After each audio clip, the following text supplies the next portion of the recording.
नमस्कार। आज हम जो बात करेंगे रेंट एग्रीमेंट अर्थात किरायानामा के संबंध में बात करेंगे। आप लोगों ने देखा होगा कि ज़्यादातर लोग 11 महीने का किरायानामा बनवा लेते हैं और आप सभी लोग जानते हैं कि किरायानामा बनवाते समय विशेष तौर से किराएदार और मालिक के बीच में जो शर्तें होती हैं उनके संबंध में उसमें लिखा जाता है। जैसे कि पानी का बिल कौन देगा, ठीक है ना? बिजली का बिल कौन देगा, अन्य तरह की शर्तें और कितने रुपया महामारी के प्रति माह के किराए की दर के हिसाब से उसमें लिखा जाता है कि कितना पैसा किराएदार मकान मालिक को देगा, ठीक है ना? इस तरह की शर्तें उसके अंदर अमूमन देखने को मिलती हैं। अन्य तरह की भी शर्तें कुछ लोग लगा देते हैं कि आप लोग कैसे रहेंगे, किस साधन में रहेंगे, कब तक आपको आना है और किराया जो है 5 तारीख से पहले देना है प्रत्येक माह की, या 10 तारीख से पहले या 15 तारीख से पहले। इस तरह की भी शर्तें लगी होती हैं, ठीक है ना? और जब भी कभी इस तरह से रेंट एग्रीमेंट की शर्तें बनी होती हैं वो तो अपनी जगह होते ही हैं, लेकिन आपने कभी जानने की कोशिश नहीं की होगी कि ये किरायानामा आखिर 11 महीने का ही क्यों बनाया जाता है। आप इस बात को इस तरह समझ सकते हैं, क्योंकि जो किरायानामा 10 रुपये पे या 100 रुपये के पेपर पे बनाया जाता है उसकी वैली कानूनी वैधता कुछ भी नहीं होती।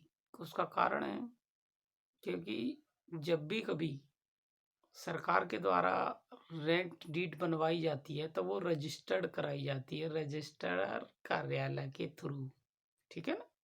अर्थात रजिस्ट्रार एक्ट के यहाँ एक डीड अधिनियम है जिसमें सभी कागजातों को रजिस्टर्ड किया जाता है, ठीक है ना? ये किरायानामा भी उसी हिसाब से रजिस्टर्ड किया जाता है। किंतु होता क्या है कि साल टू साल अर्थात 12 महीने का या 1-2 साल का, 3 साल का, 4 साल का, 5 साल का, आप जितनी साल का चाहो उतने टाइम का आप किरायानामा बनवा सकते हो, ठीक है ना? लेकिन 11 महीने का जो बनता है उसकी कानूनी वैधता कुछ नहीं होती, क्योंकि वो उससे रजिस्ट्रेशन अधिनियम के अधीन रजिस्टर्ड नहीं किया गया होता है, जिस कारण से वो इन्फोर्सेबल भी नहीं होता और उसकी कोई कानूनी वैधता नहीं होती, लेकिन लोगों को दिखाने के लिए मात्र हो जाता है कि हाँ जी ये इस तरह का है, ठीक है ना?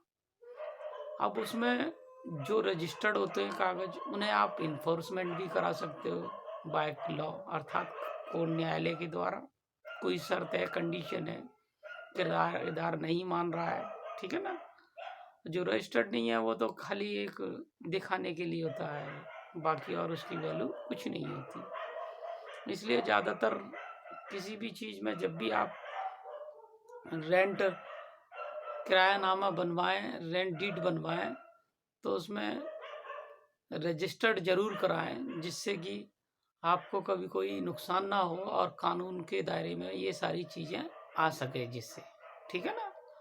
और कभी कोई परेशानी होती है तो उसे लेके, या किराएदार जो है बार बार आपको परेशान कर रहा है मकान मालिक, तो मकान मालिक अपने शर्तों के अनुरूप इस पे मुकदमे को डाल सकता है कि हमारी संविदा के अंतर्गत ये शर्त है, ये फॉलो नहीं कर रहा, इस तरह।